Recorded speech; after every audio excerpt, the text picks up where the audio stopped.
आज आप सुनेंगे 10वें दिवस की कथा। 10वां अध्याय। यमदूत बोले, भूत से पाप करने वाला भी केवल एक बार गंगा जी में स्नान करने पर शुद्ध हो जाता है और नरक नहीं जाता। कोई भी व्रत, दान, तप, यज्ञ इत्यादि गंगाजल की एक बूंद के भी समान नहीं है और नीच मनुष्य गंगा जी की दूसरे तीर्थों के समान समझता है। हे वैश्य, वह घोर नरक में जाता है। बैकुंठ से विष्णु भगवान के चरणों से गिरे हुए गंगा जल को शिवजी ने अपने मस्तक पर सुशोभित किया है। गंगा नाम लेने से सैकड़ों योजन पर रहने वाला भी नरक में नहीं जाता। इसलिए नरक से बचने के लिए गंगा स्नान से सरल अन्य उपाय नहीं है, इसलिए गंगा स्नान अवश्य करना चाहिए। हे वैश्य, जो ब्राह्मण प्रतिग्रह से निवृत्त है वह गगन में चंद्रमा के समान है। कीचड़ से गाय निकालने, रोगी की रक्षा करने तथा गौशाला में मरने वाले लोग गगन में तारागण के रूप में चमकते हैं। जो पुरुष प्रातःकाल स्नान करके विधिपूर्वक 16 प्राणायाम करते हैं वे कभी यमलोक को नहीं जाते, क्योंकि तप, व्रत इत्यादि नियमों का पालन करने वालों का फल प्राणायाम के बराबर होता है। इतना ही नहीं बल्कि छोटे बड़े सभी पाप प्राणायाम के थोड़े समय में ही समाप्त हो जाता है। हे वैश्य, जो दूसरों की स्त्री को माता समान मानते हैं वह यम की यातना को नहीं भोगते और मन में ही जो पुरुष परस्त्री गमन नहीं करता वह दोनों लोकों को अपने अधीन कर लेता है। इसलिए धर्मनिष्ठ को परस्त्री गमन न करना चाहिए, क्योंकि परस्त्री गमन करने वाले पुरुष 21 मुख्य नरकों में जाते हैं, जबकि दूसरे के धन को लालचवश प्राप्त करने वाले स्वर्ग को प्राप्त करते हैं। ठीक इसी प्रकार क्रोध का कारण होते हुए भी क्रोध रहित पुरुष स्वर्ग को ही जीतने वाले होते हैं। जो माता पिता को सेवा देवता तुल्य करता है वह यमद्वार नहीं देखता, और जो गुरु की सेवा करते हैं वह ब्रह्मलोक में पूजनीय माने जाते हैं।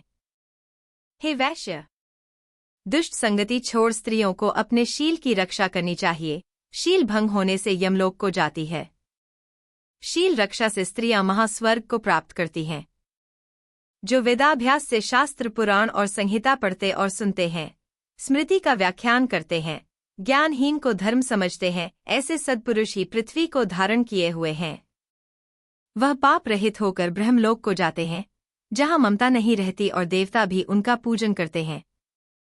यमदूत ने कहा, हे वैश्य श्रेष्ठ, एक अनोखा रहस्य सुनो जो धर्मराज के मस्तक और सब लोगों को अमृत प्रदान करने वाला है। मैं बिल्कुल सत्य कहता हूँ कि वैष्णव मनुष्य कभी भी यमलोक तथा यमदूत के दर्शन नहीं करते। यमुना के भ्राता यमराज ने अपने दूतों से आदरपूर्वक बारंबार कहा कि तुम लोग वैष्णवों को कभी मेरे पास मत लाना। जो दुराचारी, दुअशील तथा पापी लोग अनजाने भी एक बार केशव भगवान को याद कर लेते हैं वे पापों से छूटकर विष्णु भगवान के महापद को प्राप्त कर लेते हैं।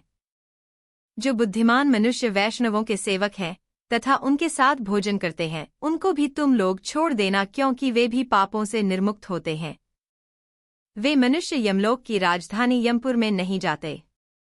विष्णु की भक्ति न करने वाला ब्राह्मण संसार में चांडाल के समान माना जाता है।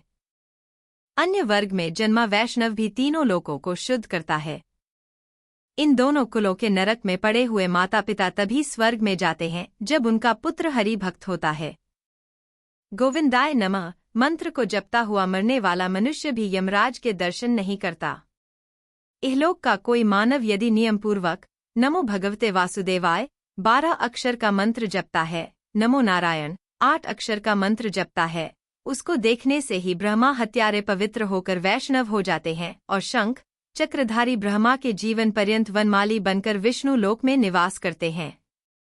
जो मनुष्य हृदय से सूर्य, जल या मूर्ति में विश्वास रखकर हरि भगवान का पूजन करते हैं वे भी विष्णु लोक में श्रेष्ठ पद को प्राप्त होते हैं। बोलो श्री लक्ष्मी नारायण भगवान की जय। आज की कथा यहीं तक। जय श्री राधे।